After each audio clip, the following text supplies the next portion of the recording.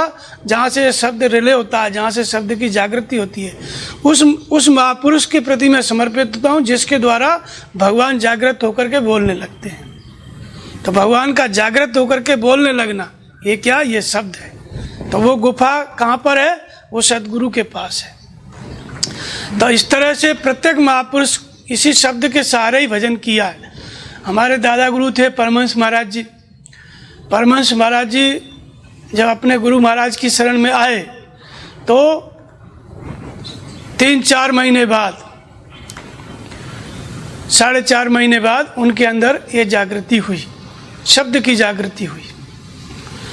शब्द की जागृति होने का मतलब दृष्टादृश्य संयोग की जागृति, भगवान का बोलना।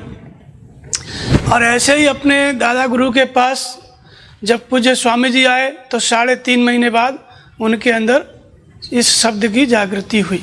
सब कुछ बता दिया परमहंस महाराज ने, ऐसे नाम जपना है, ऐसे ध्यान करना है, सेवा करना है, सब कुछ करने लग गए।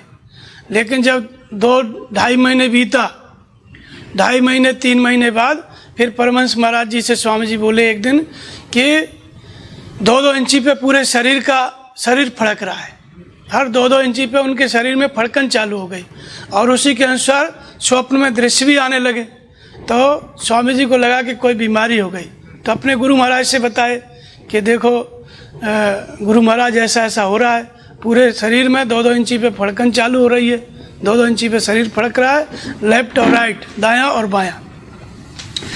और उसके साथ उसके जैसे ही कुछ दृश्य स्वप्न में आ रहे हैं। तब फिर परमहंस महाराज जी बोले कि बस बेटा, ये राम रावण युद्ध शुरू हो गया। अब जब तक रावण मर नहीं जाएगा, राम का राज्याभिषेक नहीं हो जाएगा, तब तक कहीं भी विराम नहीं है, निरंतर ये शब्द मिलता रहेगा।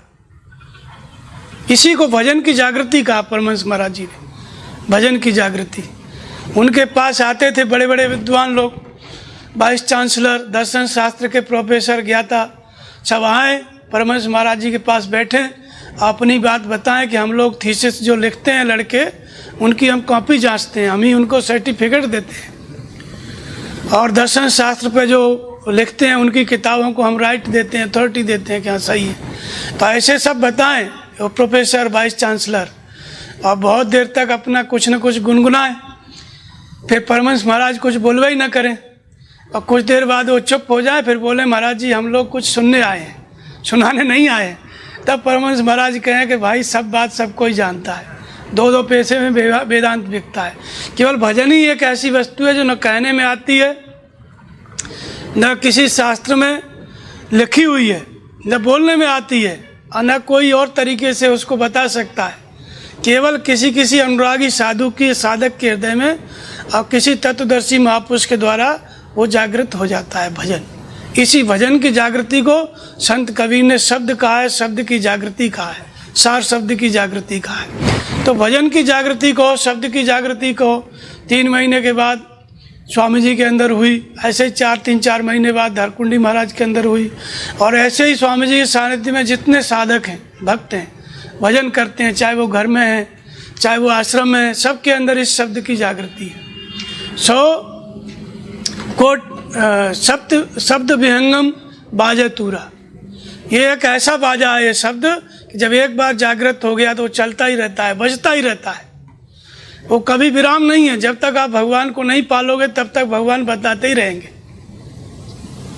शब्द माने भगवान की आवाज़, भगवान का बोलना, और बताने का तरीका वही 4 प्रकार से अनुभव मिलता है। अंग फड़कन के द्वारा, जब सो जाओगे तो स्वप्न में भी भगवान बताते हैं, और जब ध्यान करने बैठो, नाम जपो, मन रुक गया तो उसमें भी दृश्य आता है, और जब भगवान की प्राप्ति के करीब आ गया तो चलते फिरते, उठते बैठते, आकाशवाणी, सब प्रकार से दृश्य आता है। भगवान बताते रहते हैं, चलता रहता है। तो ये 4 प्रकार से प्रमुख रूप से चलता है। तो शब्द मारा गिर पड़ा, शब्द छुड़ाया राग, और जिन जिन शब्द विवेक किया तिनका सरगेव काज। शब्द मारा गिर पड़ा, शब्द की मार से साधक भक्त समर्पित हो जाता है। गिर पड़ा माने समर्पित हो गया। शब्द छुड़ाया राग, समर्पित होने का मतलब क्या है? परमहंस महाराज की शरण में स्वामी जी भी थे और धारकुंडी महाराज भी थे। धारकुंडी महाराज जो थे वो पहले बैरागी थे और वो अपना बैरागी जो लोग होते हैं वो धनुष तीर वाले जो भगवान का फोटो होता है भगवान राम का, उसका ध्यान करते हैं। तब परमहंस महाराज जी ने साधना बता दी और बता दिया कि मेरे स्वरूप का ध्यान करो। अब नाम तो वो जप रहे थे लेकिन उनकी समझ में ये नहीं आ रहा था कि गुरु महाराज का ध्यान क्यों करें, पाना है हमको भगवान को और ये तो सामने बैठे हैं, मतलब विश्वास नहीं हो रहा था। तो 2-3 महीने बीत गए। उसके बाद परमहंस महाराज जी पूछे कि ध्यान करता है? तो वो बोले कि हाँ। तो फिर वो बोले परमहंस महाराज जी कि कुछ भी हमारा स्वरूप पकड़ता, हमारा ध्यान करता मेरे स्वरूप का, तो हमको भी पता चलता, लेकिन हमें तो इसके भीतर अंधकार दिख रहा है। तो जैसे जैसे वो कहें कि मेरा ध्यान करता है, वो रोज धारकुंडी महाराज क्या करते थे, वो तीर धनुष वाले राम जी की फोटो देखा करें। तब एक दिन परमहंस महाराज सोचे कि ये ऐसे नहीं समझेगा। तब परमहंस महाराज जी ने उनको ध्यान में, जब भजन में बैठे थे तब बताया। तो भजन में बैठे जैसा ही थोड़ा मन रुका उनका नाम जप में, ध्यान में, तो बताया, दिखाई पड़ा, दृश्य आया जैसे तीर धनुष वाले राम जी का फोटो था। और परमहंस महाराज वो दिखाई पड़ा उनको अनुभव में कि तीर धनुष वाले भगवान राम जी के फोटो में से तीर और धनुष सब उनके कंधे में आके लग गया। जितनी पोशाक थी तब राम जी की परमहंस महाराज जी के अंदर उनके शरीर पे आके चढ़ गई। जो कुछ उनके अंदर था उस फोटो में वो सब इनके पास चढ़ गया। फिर परमहंस महाराज बोले उसी में ध्यान में, क्या मानेगा? अगर तुमको राम की आवश्यकता है तो हमको देखो। तो ये क्या है? ये भगवान का बताना, ये शब्द है, शब्द है हमारा गिर पड़ा। जिस दिन से भगवान ने उनको बताया अनुभव में, परमहंस महाराज ने, शब्द कोई अलग से नहीं है, गुरु महाराज से ही जागृत होता है। शब्द ऐसा नहीं है कि भगवान डायरेक्ट बोलने लगे। ये तत्वदर्शी सदगुरु की देन है। शब्द अनुभव गुरु की बात है और हृदय बसे दिन रात और पलक पलक और श्वास पे विपुल भेद दर्शात। अनुभव और कुछ नहीं है, शब्द और कुछ नहीं है, गुरु की बात है, सदगुरु की बात है। इसलिए कबीरदास कहते हैं कि बलिहारी व सत्य गुरु की जो वह गुफा लगावे। जहाँ से, कौन सी गुफा? जहाँ से शब्द रिले हो रहा है, जहाँ से शब्द जागृत होता है, वो वाली गुफा। तो कहाँ से शब्द रिले होता है, जागृत होता है? भगवान बताना कहाँ से शुरू करते हैं, किस माध्यम से? तत्वदर्शी सदगुरु जो भगवान को प्राप्त कर लिया है, उस तत्व में स्थित है, परमात्मा में, उन्हीं के अधीन है, हमेशा चल रहा है, उठ रहा है, बैठ रहा है भगवान के निर्देशन में। ऐसे महापुरुष का जब हम ध्यान करने लगते हैं तब ये शब्द जागृत होता है। तो परमहंस महाराज ने फिर उनको बताया तो शब्द हमारा गिर पड़ा। जैसे ही अनुभव में देखे कि परमहंस महाराज जी में भगवान राम में कोई अंतर नहीं है, वही है, समर्पित हो गए, फिर उनका ध्यान करने लग गए। तो ऐसे ही अनेक अनेक महापुरुषों ने शब्द डोर गए उतरे पार। कबीर कहता है कि साधक बचे कोई गुरु की कृपा से। साधक वही बच सकता है गुरु की कृपा से, लेकिन गुरु की कृपा मिलती कैसी है? तो संत कबीर कहते हैं कि शब्द डोर गए उतरे पार। शब्द की डोरी पकड़े रहे तब पार उतरेगा। तो शब्द की डोरी सा माने व परमात्मा, बद माने बोलना, परमात्मा का जो बोल रहे हैं भगवान भीतर से बता रहे हैं, अंग फड़कन के द्वारा, स्वप्न के द्वारा, सुषुप्ति के दृश्यों के द्वारा, वो डोरी है। उसको पकड़े रहेगा तो पार हो जाएगा, संसार सागर से पार हो जाएगा। तो इसलिए संत कबीर कहते हैं कि कबीरा कुत्ता राम का। कबीर कौन है? कबीर कहते हैं कि कबीरा कुत्ता राम का, मुतिया मेरा नाम, और बंधी राम की जेवरी, जित खींचे तित जाम।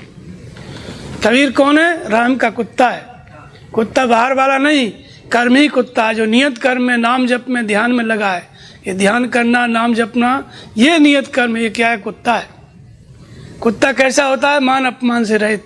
रोटी आपने डाल दिया तो कोई बात नहीं है, डंडा मार दिया कोई बात नहीं है, फिर आ जाएगा दूसरे दिन। तो इसलिए वो संज्ञा दी गई है कि जो इस तरह से मान अपमान से, सम्मान निरादर आदर ही सब संत सुखी विचरंत मई।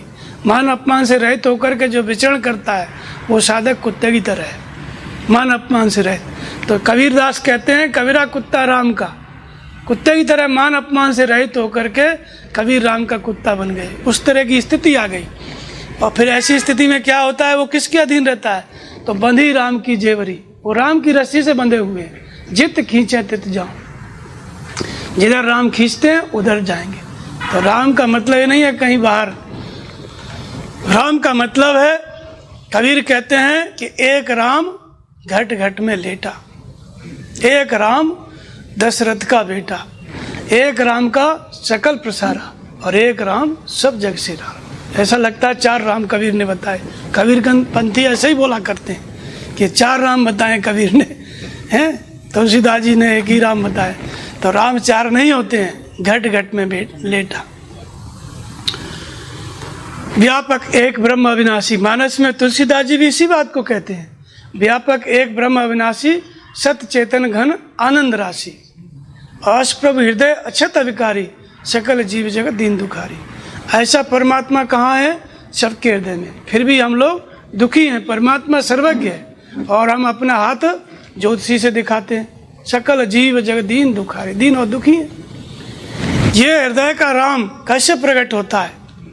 तो पूरी कहानी आप देखेंगे कि दशरथ के घर में राम कब जन्म हुए। तो आप पहले देखेंगे कि पहले एक दृष्टांत आता है। दशरथ को जब जन्म होता है पुत्र का, तो दशरथ पुत्र जन्म सुन काना और मानव ब्रह्मा नंद समाना। दशरथ ने जब देखा पुत्र का जन्म सुना कानों से, तो कैसा लगा? ब्रह्मानंद। तो जाकर नाम सुनत शुभ होई, अमोरे ग्रह आभा प्रभु सोई।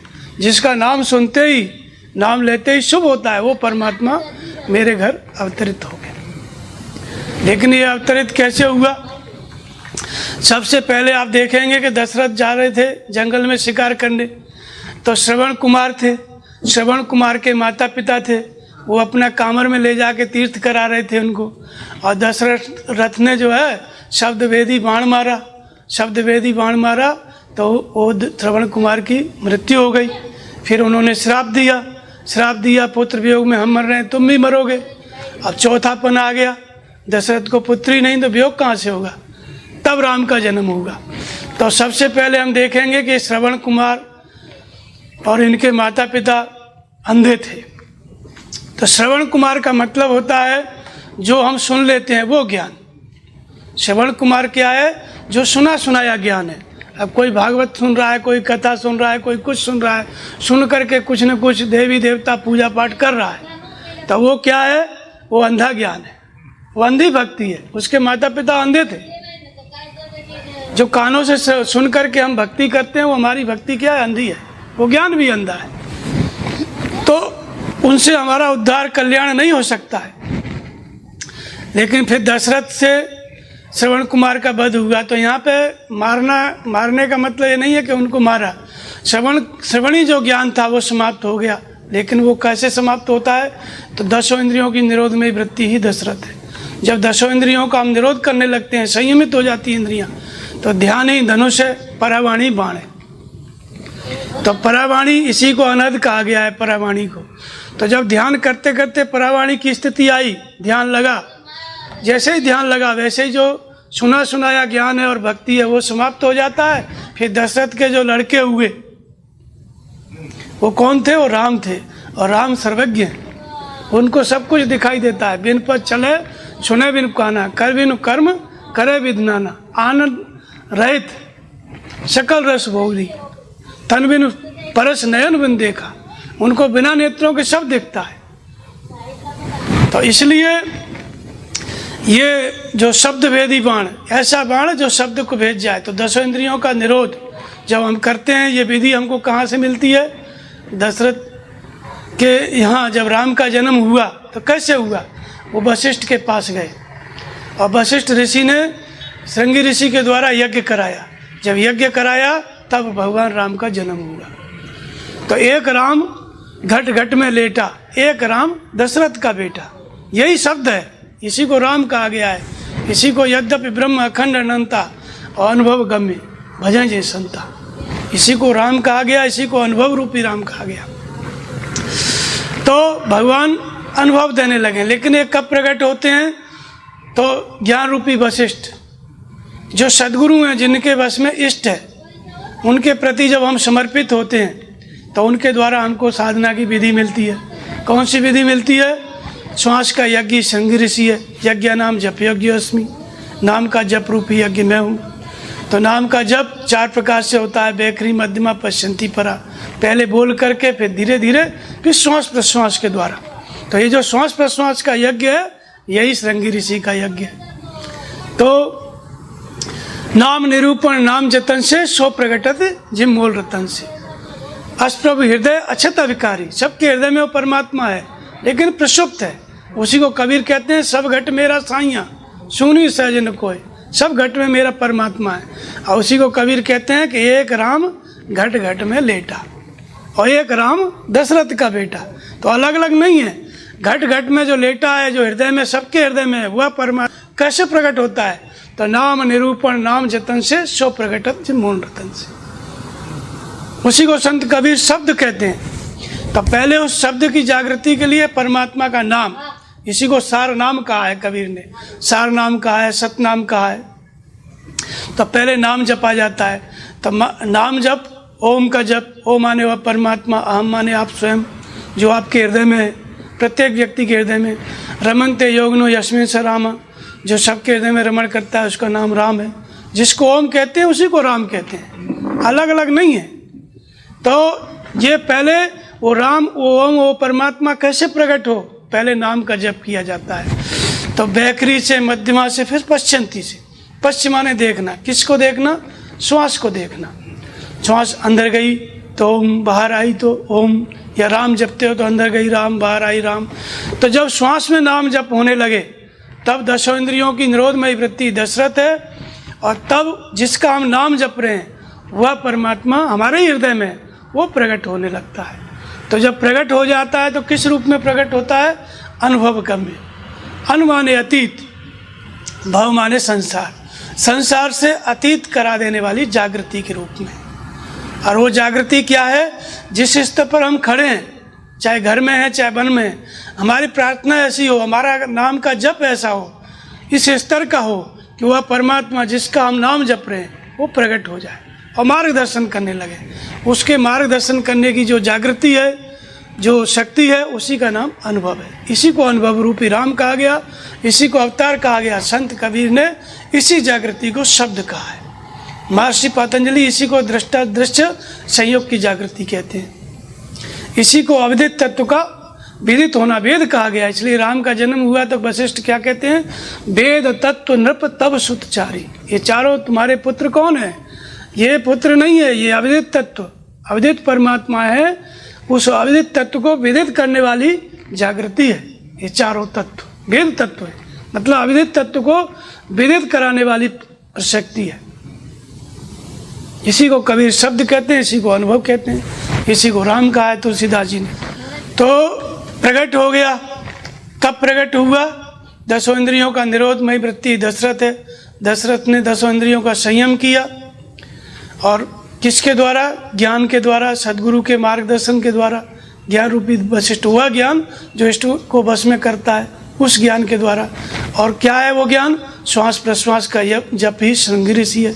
श्वास प्रश्वास का जप किया, और जैसे ही नाम जपते जपते श्वास अंदर गई तो ओम, बाहर आई तो ओम, या राम जप रहे हैं तो अंदर गई तो रा, बाहर आई तो म। कबीर कहते हैं रा और म के बीच में कबीरा रहा लुका है। रा और म शब्द के बीच में कबीर छुप गया। कबीर इतना बड़ा 5 फुट से तो बड़े होंगे, वो छोटे शब्द में कैसे आ गए? जहाँ व्यक्ति का मन होता है वहीं उसका शरीर होता है। तो नाम जपते जपते, राम राम जपते जपते कबीर का मन स्थिर हो गया। इसलिए रा और म के बीच में कबीरा रहा लुका है। तो एक राम घट घट में लेटा, एक राम दशरथ का बेटा। घट घट में लेटा हुआ राम दशरथ का बेटा कब होता है? जब दसों इंद्रियां संयमित हो गई, श्वास में नाम जपते जपते, तब वो बेटा हो जाता है, पुत्र हो जाता है। पुत्र का मतलब जब किसी को बेटा होता है, बड़ा हो गया, तो सारा काम बाप बेटे को सौंप देता है, नहीं सौंप देता है। तो ऐसे ही दशरथ का बेटा राम हुआ, अर्थात वो राम त्रिकालज्ञ है, सर्वज्ञ है, परमात्मा है। तन बिनु परस नयन बिन देखा, सब कुछ दिखाई पड़ता है। और श्रवण कुमार के माता पिता अंधे थे, तो जो ज्ञान हमने सुन रखा था वो ज्ञान भी अंधा है, और सुन करके जो हम भक्ति करते हैं, देवी देवता पूजा पाठ, वो भक्ति भी अंधी है, उससे भगवान नहीं मिल सकते। इसलिए दशरथ ने श्रवण कुमार का वध किया। अर्थात जो सुना सुनाया ज्ञान है वो कब समाप्त होता है? जब दसों इंद्रियों की निरोधमयी वृत्ति काम करने लगती है, जब दसों इंद्रियों का संयम हो जाता है, ध्यान लग जाता है, सदगुरु के प्रति समर्पित हो जाता है, और ध्यान ही धनुष है, परावाणी बाण है। जब परावाणी की स्थिति आ जाती है तब फिर वो ज्ञान समाप्त हो जाता है, और ये त्रिकाल की वास्तविक ज्ञान जिसको राम कहा गया, राम की जागृति, कबीर कहते हैं शब्द की जागृति, वो ज्ञान प्रकट हो जाता है। तो एक राम दशरथ का बेटा, दसों इंद्रियों का जैसे ही संयम हुआ वो राम दशरथ का बेटा हो गया। फिर ये त्रिकालज्ञ राम, सब कुछ भगवान बताने लगते हैं, ये सही है ये गलत है, बताने का जो तरीका है उसी का नाम शब्द है। फिर एक राम का सकल प्रसारा, जो ईश्वर के मार्गदर्शन में चल के वो साधक सोई जाने जे देव जनाई और जानत तुम्हें हो जाए। महर्षि वाल्मीकि कहते हैं कि आपको वही जान सकता है जिसको आप खुद जना दें, और जानने के बाद क्या होता है? जानत तुम्हें हो जाए। तो भगवान जनाने लगते हैं, साधक जानने लगता है। किसके द्वारा? शब्द के माध्यम से, अनुभव के माध्यम से, क्योंकि ब्रह्म अखंड और अनंत है, लेकिन वहाँ तक पहुँचने का माध्यम क्या है? अनुभव। अन माने अतीत, भव माने संसार, संसार से अतीत करा देने वाली जागृति, जिसको संत कबीर शब्द कहते हैं। शब्द से प्रीत करे सो पावे, अनुभव गम्य भजन जय संता। अनुभव गम्य, अनुभवों के द्वारा संत भजन करते हैं, अनुभवों के द्वारा भगवान तक पहुंचा जाता है। और कबीर कहते हैं शब्द से प्रीत करे सो पावे, शब्द से जो प्रेम करेगा वो भगवान को पाएगा। बात एक ही है, कबीर का शब्द और अनुभव गम्य, अनुभवों के द्वारा चलना एक ही बात है। कबीर कहते हैं शब्द के डोर गए उतरे पार, शब्द की डोरी जो गए रहेगा वो पार उतरेगा। तो जो कबीर का शब्द है वही रामचरितमानस का राम है, वही दशरथ का पुत्र है। जो घट घट में लेटा वही दशरथ का बेटा। जब इंद्रिय संयमित हो गई तो घट घट में लेटा राम जागृत हो गया, बताने लग गया, भगवान बताने लग गए। इस जागृति को ही शब्द कहा है कबीर ने, भगवान का बोलना। तो फिर जब चलने लगा साधक तो धीरे धीरे चलते चलते कैसी स्थिति आती है कि जहाँ तहाँ देख धरे धनुबाना, स्वर्ग नरक अपवर्ग समाना। जहाँ भी दृष्टि पड़ी धनुष बाणी दिखाई पड़े, तुलसीदास जी कहते हैं। तो एक राम का सकल प्रसारा, ईश्वर के मार्गदर्शन में चलते चलते साधक उस शब्द के अनुसार चलते चलते साधक की क्या स्थिति हो गई? सब जगह राम को ही देखने लग गया, जहाँ तहाँ देख धरे धनुबान, ऐसी स्थिति आ गई। और जब ये स्थिति आ गई तो एक राम सब जग से न्यारा, ये स्थिति आ गई, सब सर्वत्र भगवान दिखाई देने लग गए। इसके बाद वाली स्थिति में भगवान की प्राप्ति हो जाती है। जब प्राप्ति हो गई तो एक राम सब जग से न्यारा, इसी संसार में वो महापुरुष रहता है लेकिन इसी संसार से परे होता है, जगत में ही रहता है लेकिन जग से न्यारा। एक ही राम है, चार स्तर में पूरा जानने में आता है। इसी को कबीर कहते हैं, जिसको शब्द कहते हैं उसी को कबीर राम भी कहते हैं। एक राम सब जग से न्यारा। तो इसलिए इस शब्द की जागृति कब होती है? जब दसों इंद्रियों का हम संयम करते हैं, सदगुरु के सानिध्य में सेवा करते हैं, नाम का जप करते हैं, तो इसकी जागृति होती है। फिर इस जागृति के अनुसार चलते चलते जो सर्वत्र परमात्मा दिखाई देने लग गया, उसकी देख जानत तुम्हें हुई, इधर जानकारी हुई उधर उसी में स्थित हो गया। और जानकारी के पश्चात एक राम सब जग से न्यारा, वो महापुरुष संसार में रहेगा लेकिन संसार से परे। इस तरह से ये तुलसीदास जी बताते हैं। और इसी को तुलसीदास जी और कई माध्यम से बताते हैं। मानस में कहा गया है कि जिसको संत कबीर कहते हैं सार शब्द या सार नाम या सतनाम, वो कुछ और नहीं है। तुलसीदास जी कहते हैं एमे रघुपति नाम उदारा अति पावन पुराण श्रुत सारा, जिसको कबीर कहते हैं सार नाम, सार शब्द, उसी को यहाँ तुलसीदास जी कहते हैं कि रामायण में है क्या? कहते हैं इसमें एमे रघुपति नाम उदारा, उद्धार करने वाला नाम है। अति पावन पुराण श्रुत सारा, वो सभी पुराण और श्रुतियों का सार है, जिसको कबीर कहते हैं सार शब्द, अर्थात सार नाम, वह नाम जो सार तत्व परमात्मा की प्राप्ति कराता है। तुलसीदास जी कहते हैं इसमें रामचरितमानस में हमने क्या लिखा है? ये में रघुपति नाम उदारा अति पावन पुराण श्रुति सारा, पुराण और श्रुति का जो सार तत्व है वो हमने इसमें लिखा है। तो वो नाम क्या है? वही अनुभव है, वही शब्द है कबीर का, और कुछ नहीं है। तो इसलिए रामचरितमानस में एक जगह आता है, जब नारद जी भगवान से मिलते हैं तो भगवान से मिलते हैं नारद जी, तो कहते हैं कि आप एक कृपा करके एक वरदान दो। बोले कौन सा? बोले यद्यपि प्रभु के नाम अनेका, आपके बहुत से नाम हैं, और श्रुत कहें सकल एक ते का, श्रुत कहें अधिक एक ते का, सब एक से बढ़कर एक है, लेकिन राम सकल नामन से अधिका। मुझे ऐसा वरदान चाहिए कि जो राम नाम है सभी नामों से अधिक हो जाए, श्रेष्ठ हो जाए। हो नाथ खग अग गणपति का, और पाप रूपी पक्षियों को समाप्त करने वाला हो। ये वरदान मांगा नारद जी ने भगवान से। भगवान ने कहा एव मस्तु। तो अब नाम सकल नामन से अधिका, भगवान के बहुत से नाम हैं। जो लोग ओम का जप करते हैं वो सोचेंगे राम नाम इतना बड़ा कैसे हो गया, ओम जपें कि राम। तो वास्तव में ये जो नाम जपते हैं यहाँ पे उसको नहीं बताया गया है। यहाँ पे बताया गया है कि नाम जिस परमात्मा का जप रहे हैं वो सर्वश्रेष्ठ है, उसकी जागृति सर्वश्रेष्ठ है। तो जैसे नाम तो शुरू से ही साधक जपता है, यहाँ नारद जी पूछ रहे हैं भगवान से, तो नारद का मतलब होता है नाभ कमल की ध्वनि। नाम जपते जपते ऐसी अवस्था आ जाए कि वो नाम सुनाई देने लगे, श्वास में सुनने लगे, वो शब्द सुनाई देने लगे। तो जब नाम हमको सुनाई देने लगता है, उसकी ध्वनि पकड़ में आ जाती है, उस अवस्था को क्या कहते हैं? नारद कहते हैं। नाद रंध्र सर नारद, नाद सुनाई देने लगे शब्द का, इसी को शब्द नाद कहा है कबीर ने कई कई नामों से। तो उसी को ये अवस्था कब आती है?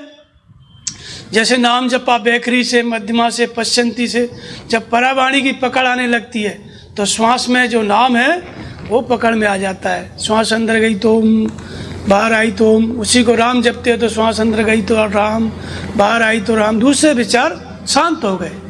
तो अब तक जो नाम जपे थे, ये राम संपूर्ण नामों से अधिक कब होता है? बेखरी से जपा, मध्यमा से जपा, पश्चंती से जपा, तब तक अधिक नहीं हुआ। जब परा की पकड़ आई, परावाणी की स्थिति आई, तब राम संपूर्ण नामों से अधिक हो गया। क्यों अधिक हो गया? कि जिसका नाम राम है, जिसका हम नाम जप रहे हैं, वो परमात्मा हमको बताने लगता है और हम उसकी बात को समझने लगते हैं। बता तो शुरू से ही रहा है, जब बेखरी से जप रहा है, आरंभ किया साधना, तभी से साधक को भगवान बता रहे हैं। लेकिन उनकी बात समझ में आती है तब, भगवान की बात हमको समझ में आती है तब जाकर के पाप समाप्त होता है। तो जब परावाणी की पकड़ आ जाती है साधक के अंदर, श्वास में धुन सुनाई देने लगती है राम राम, तो भगवान की जो बात है वो समझ में आने लगती है। जो अनुभव है, अंग फड़कन है, स्वप्न है, सुषुप्ति के दृश्य हैं, ये सब समझ में आने लगते हैं। जब समझने आने लगते हैं तब ये परावाणी की स्थिति का नाम संपूर्ण नामों से श्रेष्ठ हो जाता है, अधिक हो जाता है। क्योंकि पाप रूपी उल्लुओं को, पाप रूपी पक्षियों को ये समाप्त करने लगता है। क्यों समाप्त करने लगता है? कि भगवान के जो अनुभव हैं, जो शब्द मिल रहा है, जो अनुभव मिल रहा है, वो समझ में आने लगता है। आने वाले पाप को साधक पहले देख लेता है, समझ लेता है, और इसके बाद तब समाप्त कर देता है ध्यान में लग के। तो इसको यहाँ पे देवर्षि नारद के द्वारा बताया गया। तो यहाँ दो बात बताई, एक तो नारद जी पूछने वाले, और किस बारे में पूछ रहे हैं? कि राम संपूर्ण नामों से श्रेष्ठ हो। तो राम का मतलब होता है भगवान जो बता रहे हैं वो बात हमको समझ में आ जाए और हम आचरण करें, अनुभव समझ में आ जाए। तो नाम जब अनुभव से संयुक्त हो जाता है तब संपूर्ण नामों से श्रेष्ठ हो जाता है, तब पाप को समाप्त करता है। तो यहाँ इसलिए दो बात बताई, नारद जी पूछ रहे हैं, भगवान बता रहे हैं। तो नारद मतलब एक तो नाम वो है जो हम जपते हैं, चाहे राम राम, चाहे जो भी जपते हैं, वो नाम जब श्वास में ढल गया, श्वास में सुनाई देने लग गया, सूरत मन की दृष्टि स्थिर हो गई और सुनने लगी, ओम ओम या राम राम सुनाई देने लग गया। तो ये जो ध्वनि सुनाई देती है, हम महसूस करते हैं श्वास में, इस पकड़ का, इस अवस्था का नाम क्या है? नारद है। ये भी शब्द है, शब्द की पकड़ है, परावाणी की। और इस स्थिति में जब आपने नाम को पकड़ लिया, नाम सुनाई देने लगा, तो जिसका नाम है वो भगवान बताएगा भी, चलाएगा भी। तो भगवान जब जो बताते हैं, अनुभव देते हैं, और जो समझ में आता है साधक को, वो जो अनुभव मिल रहा है उसका नाम राम है। भगवान बता रहे हैं, साधक उसको समझ रहा है, समझने की क्षमता आ गई, इसलिए राम नाम संपूर्ण नामों से अधिक है, श्रेष्ठ है। कई जगह रामचरितमानस में बताए। तो जब पार्वती सती के रूप में रहती हैं, तो भगवान राम जब वनवास में रहते हैं, सीता जी की खोज कर रहे हैं, तो सती को भ्रम हो जाता है कि ये राम है, ये परमात्मा कैसे। शंकर जी कहते हैं कि नहीं नहीं ये भगवान है, तो भी मानती नहीं है। तो जाके परीक्षा लेती हैं, तो जब सब कुछ बता देते हैं भगवान अपना विराट रूप, तब सती को विश्वास हो जाता है कि यही भगवान है। तो इसलिए पहले साधक जब सत्यमयी वृत्ति रहती है तो सत्य पे तो चल रहा है, लेकिन वो समझता नहीं है। स्वप्न मिल रहे हैं, अंग फड़कर मिल रहे हैं, समझ में नहीं आता है कुछ भी। लेकिन जब भगवान बता देते हैं, शंकर कौन है, सदगुरु ही शंकर है। जब भगवान प्रेरणा करके भीतर बता देते हैं अनुभव में, तो समझ में आ जाता है, तो विश्वास हो जाता है। तो शब्द की जागृति शुरू से ही रहती है, लेकिन साधक कब समझता है, तो जब समझ में आ गया सती को, तो पार्वती बन गई। पार्वती माने प्रेम। जब प्रेम हो जाता है परमात्मा के प्रति, तो साधक भगवान की बात को समझ लेता है। तो समझ में आ जाता है। उस दिन से ये शब्द डोर गए उतरे पार। शब्द के सहारे ही पार उतरा जाता है। तो इसलिए इसी को सूरत शब्द योग कहा है। सूरत शब्द योग कैसे होता है, तो उसके लिए हमारे रामचरितमानस में आया है सुग्रीव और राम की मित्रता। राम क्या है, वो शब्द है, वो अनुभव है, परमात्मा की वाणी है। और सुग्रीव क्या है, सूरत, मन की दृष्टि। इन दोनों का मिलना क्या है, सूरत शब्द योग है। तो सुग्रीव भागता रहता था बाली के डर से, और फिर हनुमान जी जब ये भगवान राम और लक्ष्मण जा रहे थे सीता जी की खोज करते करते, तो हनुमान जी को भेजा सुग्रीव ने कि जाके देखो, अगर कोई बाली के द्वारा भेजे हुए होंगे तो वहीं से बता देना, मैं भाग जाऊंगा। तो जब हनुमान जी पहुंचे तो भगवान राम को जब पहचान गए, तो हनुमान जी साथ में लेवा के ले गए। जब साथ में लेवा के ले गए, तो हनुमान जी ने सुग्रीव की और भगवान राम की मित्रता करा दी। पावक साखी दे करे और जोरी प्रीत दृढ़ाए, मित्रता करा दी। और मित्रता करा दी तो भगवान राम ने कहा कि बाली मारा जाएगा। बाली मारा गया, और जो सुग्रीव के भय से भयभीत रहता था, बाली के भय से सुग्रीव भयभीत रहता था, और जैसे ही बाली मारा गया सारा कंटक खत्म हो गया सुग्रीव का।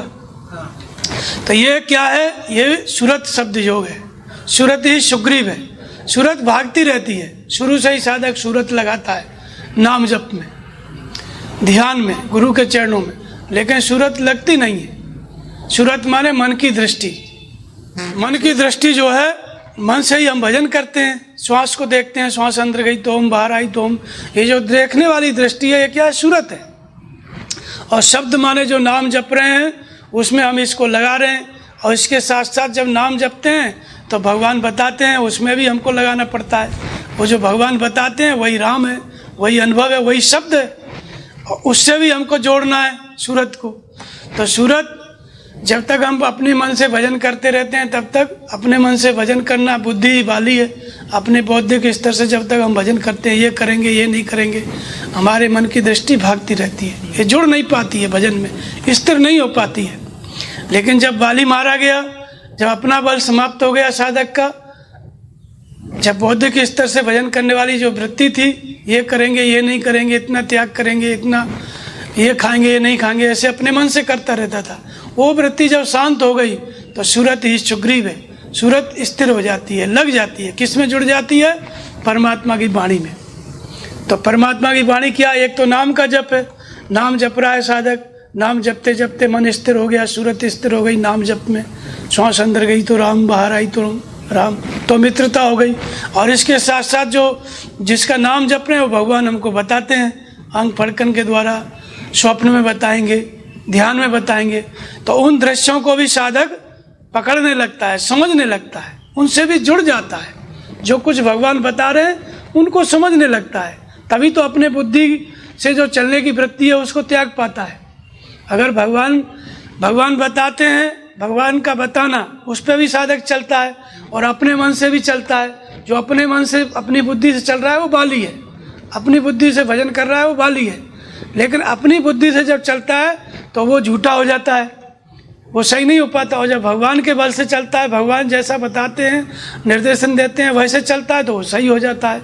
जब भगवान की बात सही होने लगती है तो भगवान की बात पे विश्वास हो जाता है, अनुभव पे, तब बुद्धि के बल को त्याग देता है। तो ये बाली और सुग्रीव की मित्रता मतलब सूरत शब्द, जो सूरत अनुभव के आधार पर चलने लगी। शब्द क्या है? शब्द माने भगवान का बोलना, जो भगवान बता रहे हैं सूरत उससे जुड़ गई। योग माने जुड़ना, मिलना। सूरत भगवान के निर्देशन के अनुसार चलने लगी, तो इसको सूरत शब्द योग इसी को कहा गया है। तो जैसे परमहंस महाराज जी थे, जब भजन की जागृति हो गई, 4-5 साल तक अपने गांव में ही बगीचे में अपना रहने लगे, तो वो अपना भजन करने लगे। फिर मन में विचार आया उनके में कि अब इस जिंदगी भर यहीं रहेंगे, इसी बगीचे का फल खाएंगे। आम के पेड़ लगा दिए थे गांव के लोगों ने, और यहीं रहेंगे सदा। तब भगवान ने कहा कि नहीं, अब यहाँ से उठो और चल दो। जैसे ही मन में विचार आया यहीं रहेंगे, वैसे ही भगवान बोले, वैसे ही शब्द मिला। भगवान ने अनुभव में बताया, ध्यान में आया कि अब यहाँ से उठो और चलो। तो जैसे ही उनके ध्यान में आया वैसे ही उठे और चल दिए, गांव घर छोड़ दिए। और इसके बाद जब गंगा किनारे पहुँचे, तो गंगा किनारे पहुँचे तो भगवान ने कहा कि इनका साथ छोड़ दो, जो दूसरे साधु महात्मा थे उनका साथ छोड़ दो। तो भगवान ने कहा, जो बोले भगवान अनुभव में, उनका साथ छोड़ दिया। और फिर भगवान ने कहा कि अपने कपड़े सब छोड़ दो, दिगंबर हो जाओ। तुरंत कपड़े छोड़ दिए। तो शब्द डोर गए उतरे पार, शब्द से प्रीत करे सुपावे। जैसे जैसे भगवान का निर्देश मिलता गया वैसे वैसे वो साधना में आगे बढ़ते चले गए। ये क्या है? ये सूरत शब्द योग है। सूरत जो है भगवान के आदेश और निर्देशन से जुड़ के चल रही है। जो नाम जप रहा है साधक, भजन कर रहा है, वो अपने मन से नहीं, जैसे भगवान कराना चाह रहे हैं वैसे भजन कर रहा है। जिसको छुड़ाना चाह रहे हैं उसको छोड़ रहा है, जिसको ग्रहण कराना चाह रहे हैं उसको ग्रहण कर रहा है। जैसा भगवान चाहते हैं वैसा भगवान के रुख को देख करके फिर भजन करते हुए आगे बढ़ रहा है। तो ये क्या है? ये सूरत शब्द योग है। तो ये और एक दृष्टांत है रामचरितमानस में, जब भरत जी गए भगवान राम को मनाने के लिए चित्रकूट में, तो भगवान राम नहीं आए। तो उनकी खड़ाऊ लेकर के भरत जी आ गए। और जब जा रहे थे भरत जी, कहाँ जा रहे थे मनाने के लिए, तो प्रयागराज में बहुत दुखी हुए। किस लिए दुखी हुए? कि राम लखन सिय बिन पग पनहि, और कर मुनि वेश फिरें बन पनहि। और यही कुरोग कर औषध नाई, और शोधें सकल विश्व मन माई। भूखन बासर नींद न राती, ए दुख दा दहे दिन छाती। ये दुख था भरत जी को कि भगवान राम नंगे पैर वन में घूम रहे हैं। अब ये कोई बड़ा दुख तो था नहीं, जूता भी पहना सकते थे तो जूता पहन के चले जाते, जूता पहना देते, दुख खत्म। लेकिन ये ऐसा नहीं है। इसका मतलब ये अनुभव है। अनुभव की बात यहाँ पे तुलसीदास जी बताएं, ये शब्द है। जब किसी को ऐसा दिखाई पड़ता है, साधक को, भक्त को, कि बिना चप्पल जूते के चला जा रहा है, तो इसका मतलब ये है कि आप भजन कर रहे हैं लेकिन भगवान की तरफ से कोई मदद नहीं मिल रही है। आपके भजन को भगवान स्वीकार नहीं कर रहे हैं, और ये सबसे बड़ा दुख है। भरत जी कह रहे हैं कि ए दुख दा दहे दिन छाती। ये बहुत बड़ा दुख है साधक के लिए, भक्त के लिए, कि वो भजन करे, बैठे, सेवा करे और भगवान स्वीकार न करें, कुछ मार्गदर्शन न दें। तो जे जन भीजे राम रस, विकसित कबौन दुख रूख, और अनुभव भावन दर्शिये ते नर सुख न दुख। भाव के साथ अनुभव नहीं मिल रहा है तो उसके लिए न सुख है न दुख है। भाव के साथ शब्द नहीं मिल रहा है, जिसको अनुभव कहते हैं तुलसीदास, उसी को संत कबीर शब्द कहते हैं। भगवान की वाणी नहीं मिल रही है। जैसे जैसे आप भजन कर रहे हो भाव से, श्रद्धा से, भाव ही भरत है। भरत क्या है? भाव, हमारी श्रद्धा। जैसे जैसे हम भाव से भजन करते हैं, भगवान नहीं बता रहे हैं तो कोई सहयोग नहीं मिल रहा है। और ये सबसे बड़ा कुरोग है, भवरोग है। और भगवान, भवरोग से हम तभी मुक्त हो सकते हैं, इस रोग से, जब भगवान बताने लगें, समझाने लगें और भगवान की बात को हम समझने लगें। इसकी कोई औषधि नहीं है बिना भगवान के बताए। तो इसलिए भरत जी जब गए, भगवान की खड़ाऊ लेकर के आए, नंदीग्राम में जब बैठे तो खड़ाऊओं से क्या है? आदेश लेते थे। नित्य पूजत प्रभु पामरी, प्रीति न हृदय समाय, और मांग मांग आयस करत राज काज बहुभान। रोज पूजा करते थे और प्रीति हृदय में समाती नहीं थी। जो कुछ भी राजकाज करना होता था खड़ाऊँों से आदेश लेते थे, खड़ाऊँें बोलती थी और उसके बाद ही वो राजकाज करते थे। तो इसका मतलब ये है ख्याल ही खड़ाऊँ है। ख्याल का मतलब होता है कि हम जब भजन करने लगते हैं, सूरत लगाने लगते हैं, नाम जपने लगते हैं, तो हमारा ध्यान जो है भगवान ने क्या बताया, अंग फड़कन से क्या बताया, स्वप्न में क्या बताया, ध्यान में कौन सा दृश्य आया, उधर ख्याल चला जाना चाहिए। जैसे ही हमको स्वप्न मिलता है, अनुभव मिलता है, हम जैसे ही स्वप्न मिलता है तो सो के जैसे ही उठते हैं तुरंत उसको मन को वहाँ दौड़ा दो कि क्या देखा, और उसको मनन करो, भगवान उसको समझा देंगे। ऐसे ही सुषुप्ति में जो दृश्य मिलता है तुरंत मन को दौड़ाओ और तुरंत उसका मनन करो, भगवान समझा देंगे। ऐसे ही अंग फड़कन। तो ख्याल मतलब जैसे जैसे भगवान बता रहे हैं हमारी सूरत, हमारा ख्याल उसमें भी लगे। तो ख्याल ही खड़ाऊँ में। जब भरत जा रहे थे खड़ाऊँ लेके क्यों आए? खड़ाऊँ का मतलब भगवान का ख्याल। भगवान का ख्याल मतलब नाम तो जप रहा है साधक, लेकिन अनुभव समझ में नहीं आ रहा है, और खड़ाऊँ लेके भरत आ गए, इसका मतलब अनुभव समझ में आ रहा है। भाव के साथ साथ, भाव ही भरत है, भाव के साथ साथ आप नियम में आनंद, इंद्रियग्राम है। नियम में आनंद मतलब नाम जप में, ध्यान में, ये नियम में आनंद मिलने लगा, मन भजन में लगने लगा। तो जो भगवान बताते हैं, जो शब्द देते हैं, वो बात समझ में आ रही है और पालन हो रहा है। तो ये अनुभवों में सूरत लगाना, नाम जप में सूरत लगाना, उसके साथ साथ जो अनुभव मिल रहे हैं, शब्द मिल रहा है, उसमें भी सूरत लगाना, यही ख्याल है, यही खड़ाऊँ है। जब हम भगवान की बात को समझते हैं, मनन करते हैं और उसका पालन करते हैं, हम भगवान की बात का ख्याल करते हैं, तो भगवान हमारा ख्याल करते हैं। हम भगवान की बात का ख्याल करेंगे, भगवान हमारा ख्याल करेंगे।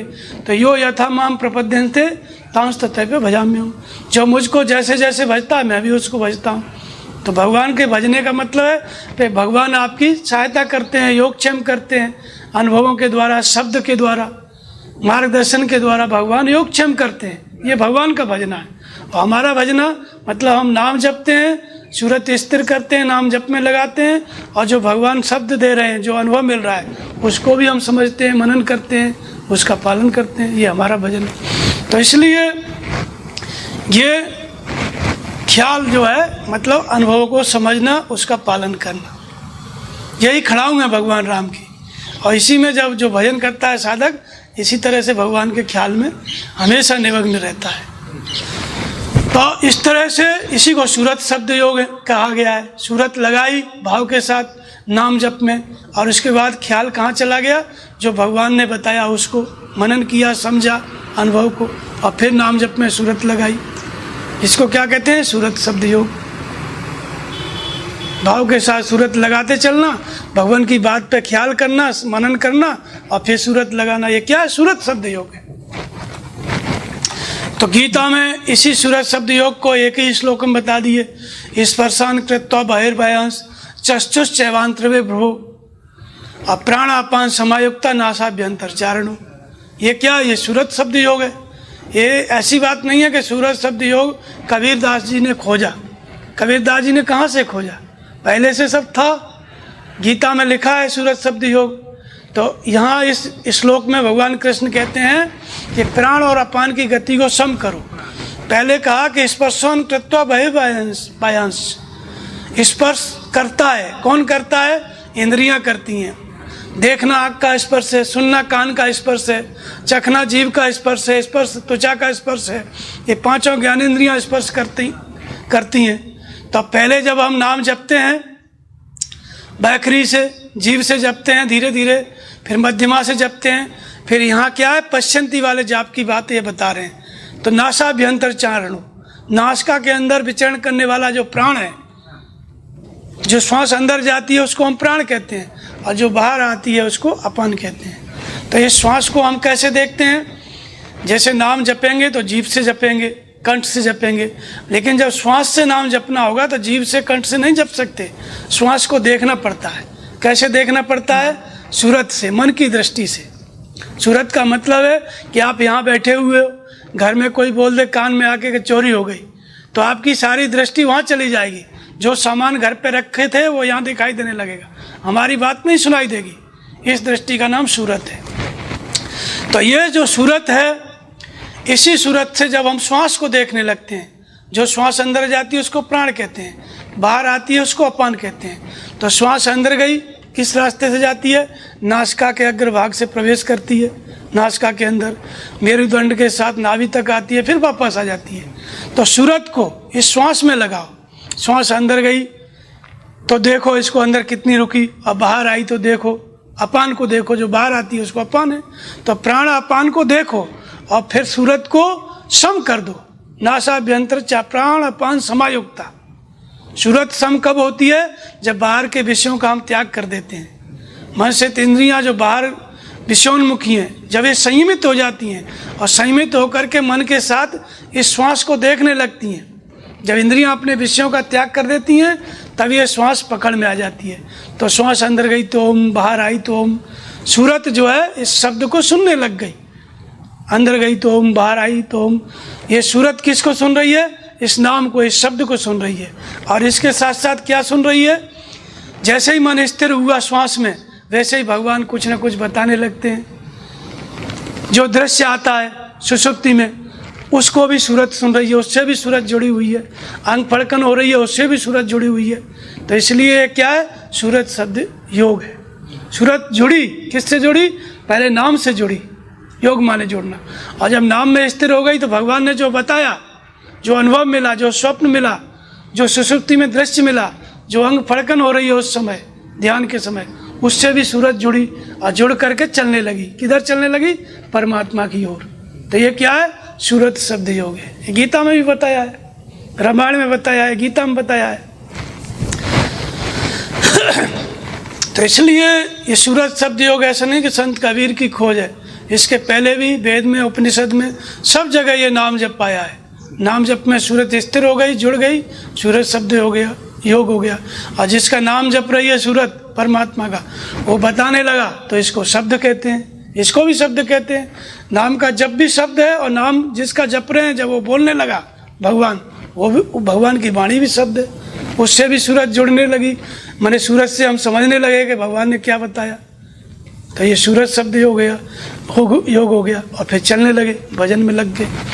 तो ये सूरत शब्द योग सभी शास्त्रों में है। तो इसलिए 2 ही 3 चीजें हैं। एक तो नाम जप होता है, जिसको संत कबीर ने सार नाम कहा है, सतनाम कहा है। और दूसरा सार शब्द, अर्थात जिसका नाम जप रहे हैं वो भगवान बोलने लगे, उसको कबीर ने सार शब्द कहा है। रामचरितमानस में उसी को अनुभव कहा है। यद्यपि ब्रह्म अखंड अनंता, अनुभव गम्य भजे संता। ब्रह्म अखंड और अनंत है, लेकिन अनुभवों के द्वारा। अनुभव है क्या? जिस स्तर पर हम खड़े हैं, हमारा नाम जप ऐसा हो, नाम जपते जपते जैसे ही मन नाम जप में स्थिर होता है श्वास में, वैसे ही अनुमाने अतीत, भवमाने संसार, संसार से अतीत करा देने वाली जागृति। और जागृति क्या है? जिस परमात्मा का हम नाम जप रहे हैं, वो परमात्मा खुद जागृत होकर के हमको मार्गदर्शन देने लगता है। इस जागृति का नाम अनुभव है। इसी जागृति को संत कवि ने शब्द की जागृति कहा है, शब्द कहा है। और इसी से शब्द से प्रीत करे सो पावे। हम जब तक हमको अनुभव से प्रेम नहीं हुआ, भगवान से हमको प्रेम नहीं हुआ, भगवान की बात हमारी समझ में नहीं आ रही आज, तब तक हम आचरण नहीं कर पाएंगे। तो इसलिए सुग्रीव और राम की मित्रता, सूरत शब्द योग। जब तक सुग्रीव की राम की मित्रता नहीं होगी, सीता की खोज नहीं होगी। सीता की खोज हनुमान जी ने की थी। तो सूरत जो है, राम माने अनुभव, भगवान जो बता रहे हैं उससे नहीं जुड़ेगी तब तक शांति प्राप्त नहीं होगी, तब तक मुक्ति नहीं मिलेगी। कबीर कहते हैं शब्द से प्रीत करे, शब्द से जो प्रेम करेगा वो पाएगा। अर्थात जो भगवान बता रहे हैं उसके अनुरूप चलेगा, उस शब्द को समझेगा, मनन करेगा और फिर साधना करेगा, तब भगवान को पाएगा। तो इसी को तुलसीदास जी कहते हैं कि तुम्हारी कृपा तुम्हें रघुनंदन, और जानत भगत भगत और चंदन, और सोई जाने जे देव जनाई, जानत तुम्हें हो जाए। आपको वही जानता है जिसको आप जना दें। अर्थात भगवान प्रेरणा करके आपको समझा देंगे, तभी आप समझोगे। तो भगवान की जो प्रेरणा है उसी का नाम शब्द है, और इस शब्द को विवेक के द्वारा इसको समझा जाता है। तो इसको जो समझने की शक्ति है, वृत्ति है, वो क्या है? वो विवेक है। इसलिए राम और लक्ष्मण, विवेक रूपी लक्ष्मण, ऐसा न अनुभव को समझने और मनन करने वाली वृत्ति क्या है? विवेक रूपी लक्ष्मण। इसलिए राम के साथ सदा लक्ष्मण रहते थे। तो विवेकी संत बसे, जिदेश।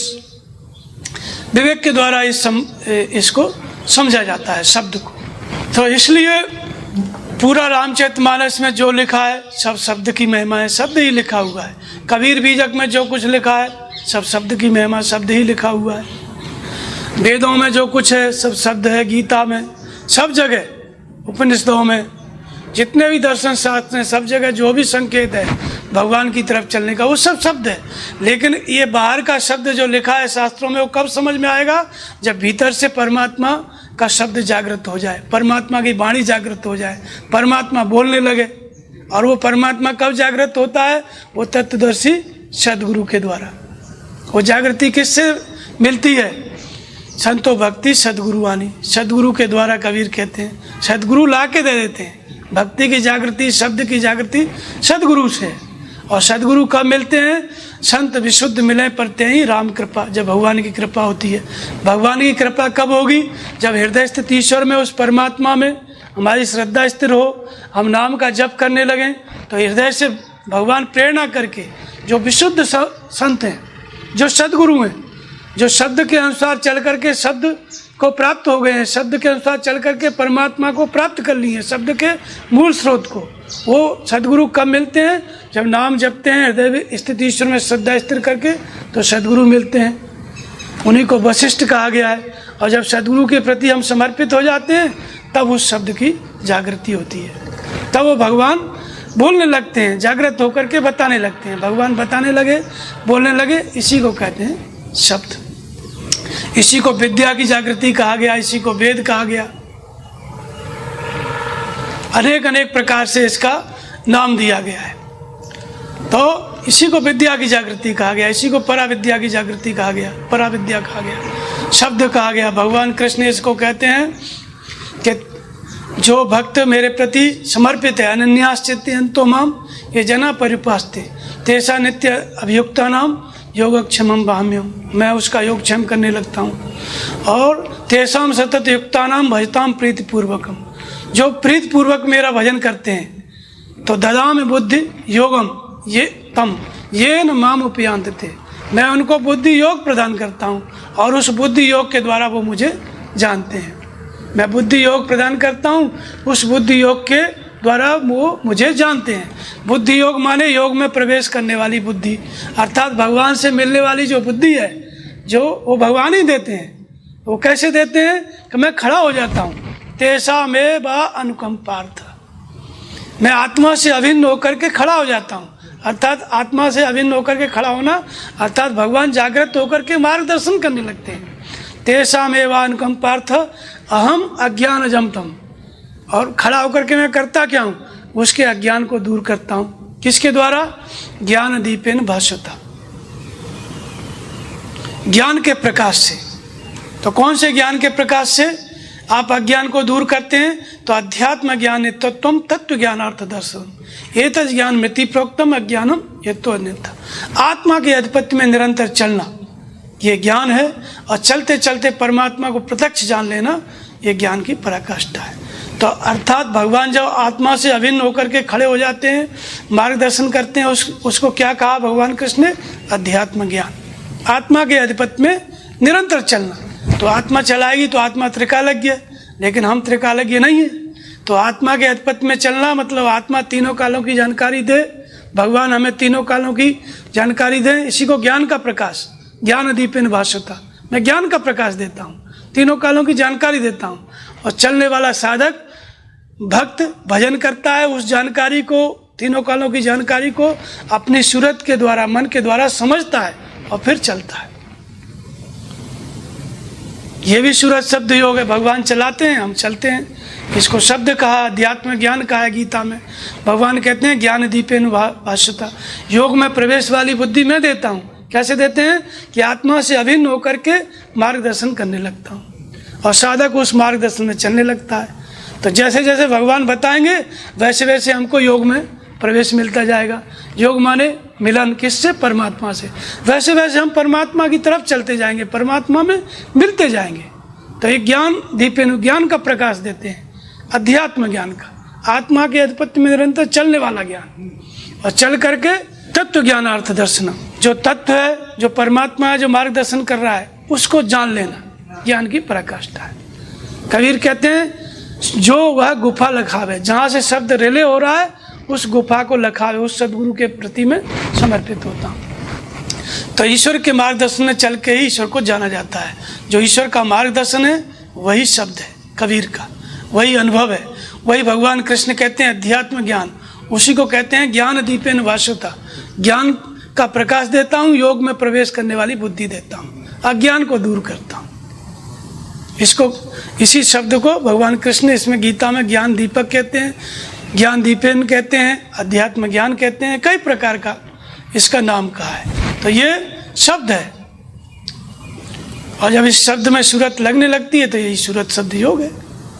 भगवान की बात को हम समझने लगें तो सूरत शब्द योग है। नाम जप में सूरत स्थिर हो जाए तो सूरत शब्द योग है। जिसका नाम जप रहे हैं वो बोलने लगे, उसको हम समझने लगें तो सूरत शब्द योग है। बोलिए श्री सद्गुरुदेव भगवान की जय।